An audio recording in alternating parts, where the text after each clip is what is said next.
Here with Bandits head coach Dakota Mason. Spruce Grove Saints in town. First game in 11 days for the team. First off, though, let's talk about the BCHL All-Star Weekend in Spruce Grove. You were an assistant coach for Team Canada.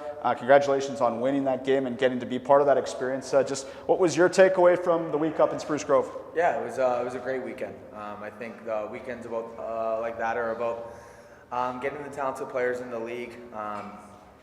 Getting them together to kind of showcase their skills and their talents in a bit of a different setting. Obviously, it's a little bit of a lighter setting with the All-Star game, things like that. But it was great to be around the team, around the different teams. I know personally I had a ton of fun with the Team Canada practice, had a ton of fun around the guys during the game. And then I thought the game was really exciting as well.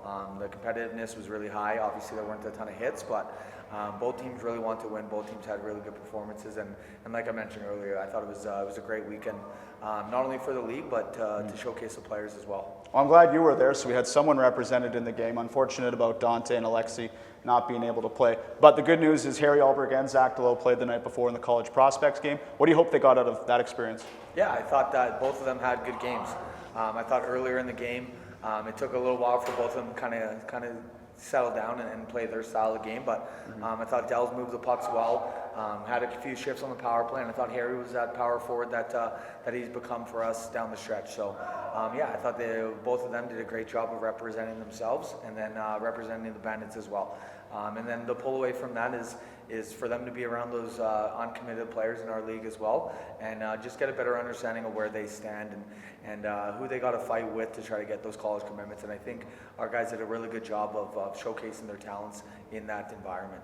Well, I don't know about you and the rest of the team, but getting a little anxious that the Bandits have only played 4 games in the last month with the much-needed Christmas break, come back, play 4, and then 11 days off with the All-Star weekend. So for everyone else, trying to manage these days and practice, and also the fact that we didn't play last night, what's it been like the last couple weeks here? Yeah, I mean, I was gone for the 4 days of practices, so I know the guys had a good time in a bit of a different setting. Wasn't so much tactical as different skills and puck touches and things like that. So for us, it's making sure our practices stay competitive. We don't want to have any slip when we get into the games, and it's very similar to our Christmas break where we're coming back off of an extended break, and the first team we play have already had a game or 2 under their belt after their break. So we know that Spruce Grove is going to be ready to go tonight, and we think we did a pretty good job of getting our guys ready to go throughout the practices this week as well. Yeah, it just kind of felt like every day was another day behind than it really was. So came to Thursday and expecting the game the next day, and it's just different not having those games on Fridays. Let's go back to the last game, which was 11 days ago, but just a thought on the win in Okotoks. Close one, a lot of lead changes, but you guys pull through. Yeah, it was a tight game. I thought we started the game well, but a team like Okotoks, it doesn't take a lot for them to get their momentum and their mojo back. And I felt for a little bit in that, especially that second period, it was back and forth, and even they dictated a little bit more of the play. But we put ourselves in a position in the third period on the road where you just needed to win 20 minutes, which we've been in that position quite often throughout the season, and there's times that we haven't come out with the 2 points. So for me, I was excited to see the fact that we battled and prevailed in that third period, and saw a lot of good things moving forward, and a lot of things that we can learn from and take moving forward throughout our stretch drive as well. We hadn't seen Mike Kucherway play in a month, and we got to see him there in the Okotoks game. What do you think he can add to the lineup? Yeah, he's been great. He's been one of our most improved players throughout the season. He's very competitive. As the season's gone on, he's gotten that feel and that touch and that confidence that he showed throughout his U18 and prep school days. But yeah, like there's blueprints of guys who have been in that position before. If you look back at last year, Mathis Dufour, Jack Good, Jack Rosensteel, who have all started in that position, got slowly better throughout the season, and then you get to a time like this and we start to count on guys like that even more. So we're really excited to see the progression in Kuch's game, and not only that, every single day is awesome to be around him, and those are important things around here. Speaking of guys coming back, Jack Rosensteel hasn't played since that last game before Christmas break, and you're going to see him tonight. What do you hope to see from Jack? Yeah, I mean, it's going to be good to have him back in the lineup, and not only have him back in the lineup, but have him back in the lineup at 100%. He's one of our most counted on forwards.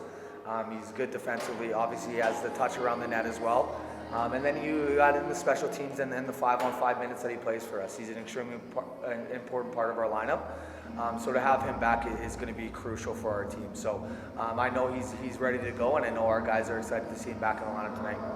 All right, the Spruce Grove Saints just saw him 2 weeks ago, and the fact that they were coming in with the week they had with the coaching change and see them play as well as they did was a bit of a surprise. But now they're not catching anyone by surprise. This is a team that's really turned a corner in their season.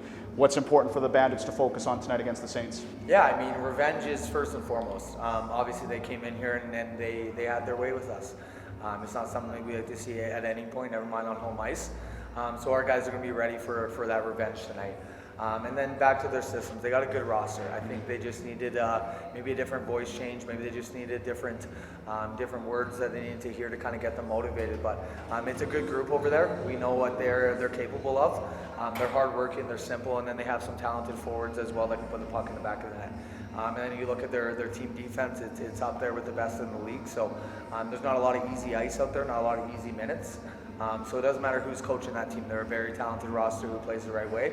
And you got to be ready to go playing against a team like that.